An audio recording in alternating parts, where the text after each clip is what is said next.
Ibrahim Njoya était le 17e MFON, roi, du peuple bamin dans l'ouest du Cameroun, régnant de 1886 ou 1887 jusqu'à sa mort en 1933.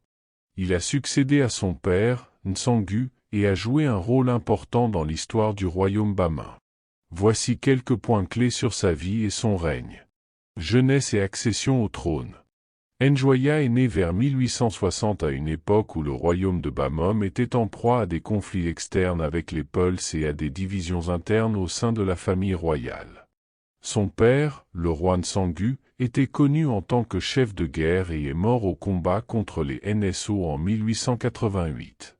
La mère de Njoya a agi en tant que régent jusqu'à ce qu'il atteigne l'âge adulte, accédant au trône en 1895. Lignée dynastique. Njoya descendait d'une longue lignée dynastique remontant à Mfon Ncharé, qui a fondé Bamum en 1394. L'analyse généalogique suggère une connexion historique avec le Nil et le Soudan, avec des racines dans les communautés Bamum et Tikar. Polygamie et famille. Njoya pratiquait la polygamie et avait un grand nombre d'épouses.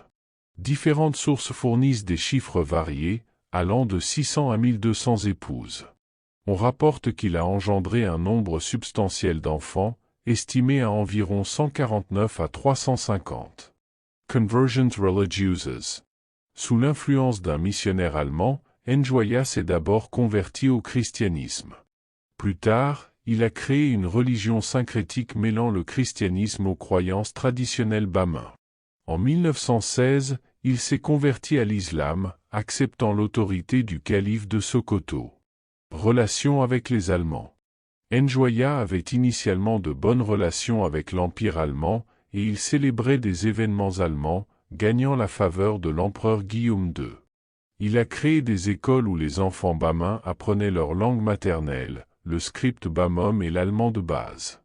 Les Allemands respectaient l'autonomie politique de Njoya, et il entretenait de bonnes relations avec eux jusqu'en 1909 environ, date à laquelle il s'est tourné vers les Fulbes et l'islam. Dernières années et contrôle français. En 1916, les Français ont pris le contrôle du Cameroun allemand, et le royaume bamin a perdu son autonomie partielle. Malgré l'abolition formelle par la France en 1931, Njoya a continué de jouer un rôle de facto en tant que roi jusqu'à son déménagement à Yaoundé en 1931. Il est décédé en 1933 à l'âge de 66 ans, et son fils Sédou Njimolu Njoya lui a succédé. Le règne de Njoya a été marqué par des relations diplomatiques complexes, des transformations religieuses et des adaptations aux pressions externes, ce qui en fait une figure historique importante dans la région. L'architecture du palais de Foumban, conçu et construit par le roi Njoya, reflète un mélange d'éléments architecturaux bamin indigènes et d'influences provenant de diverses traditions qu'il a rencontrées lors de ses voyages et de ses interactions. Quelques caractéristiques clés du style architectural bamin incluent.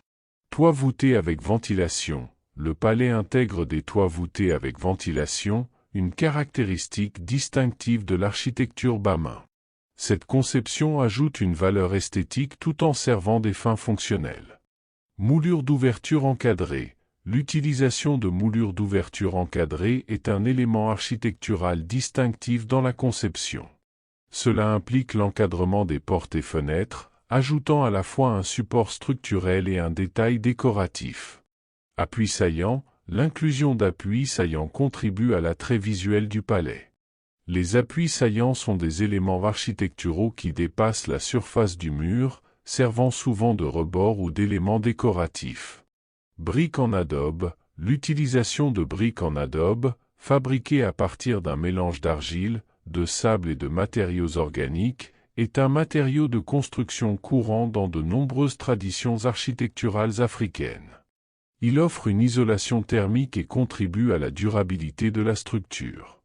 Mimétisme bio-environnemental. L'incorporation du mimétisme bio-environnemental suggère que la conception architecturale peut imiter des formes ou des processus naturels, démontrant une relation harmonieuse entre l'environnement construit et la nature. Proxémique fractale. La mention de la proxémique fractale implique que l'agencement spatial du palais présente des motifs autoréplicatifs à différentes échelles, un concept souvent présent dans les traditions architecturales africaines. L'exposition du roi Njoya à diverses traditions architecturales, notamment les maisons Aoussa, le Teluk Mousgoum et les systèmes de construction Sola Somolo et Bata Maliba Tata Somba du Togo et du Burkina Faso, a influencé le développement du palais de Fumban. Malgré certaines idées fausses des ethnographes allemands, le palais intègre des éléments indigènes tels que les vérandas enveloppantes, les avantoirs profonds, les poteaux sculptés en bois, les coffrages en raffia et les briques d'argile latéritique, dissipant les hypothèses d'une influence européenne. Le design unique du palais, tel que décrit par le roi Njoya lui-même, comprend des caractéristiques telles que des terrasses élevées, une construction en briques, des plafonds couverts de terre, des chambres supérieures décorées et des systèmes innovants de distribution d'eau et de vin. En ce qui concerne le système d'écriture développé par le roi Njoya, l'évolution du script Bamum a traversé plusieurs phases. Ces phases comprennent l'erewa, mbima, ni fafu, ri fufen, et finalement akaukum femfe. Ce dernier a permis aux Bamins de produire divers documents, y compris des cartes, des certificats de naissance, des plans de construction, des documents administratifs, des actes de cour, des comptes et des archives historiques. Le petit-fils du roi Njoya, Ibrahim Bombo Njoya, poursuit l'héritage en transformant le palais en musée où les écoliers apprennent le script Bamum.